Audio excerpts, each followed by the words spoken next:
Long ago, in the lush, mountainous region of Kaffa in Ethiopia, there lived a young goat herder named Kaldi. Every day, Kaldi would take his goats to graze on the verdant hillsides. He knew the land well and loved the tranquility of the mountains. One afternoon, as Kaldi watched over his flock, he noticed something unusual. His goats, usually calm and steady, were leaping and bounding with extraordinary energy. Curious about their sudden liveliness, Kaldi decided to follow them and see what they had found. To his surprise, he discovered that the goats were eating bright red berries from a nearby shrub. Intrigued, Kaldi picked a few berries and decided to taste them himself. Immediately, he felt a surge of energy and alertness, unlike anything he had experienced before. Excited by his discovery, Kaldi gathered some of the berries and took them to a local monastery.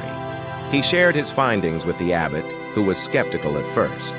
However, the abbot decided to experiment by boiling the berries to make a drink.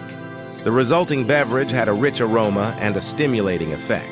The monks found that the drink helped them stay awake during long hours of prayer and meditation. Word of the energizing berries quickly spread, and the knowledge of coffee began to travel beyond the monastery walls. As the fame of the invigorating drink grew, it spread throughout Ethiopia and eventually across the Arabian Peninsula. Traders carried coffee beans to distant lands, and the popularity of coffee continued to grow. Kaldi's simple discovery of the coffee berries in the hills of Kaffa had a profound impact on the world. Today, coffee is enjoyed by millions of people around the globe, a testament to the curious goat herder and his lively flock who first revealed the magic of this beloved beverage.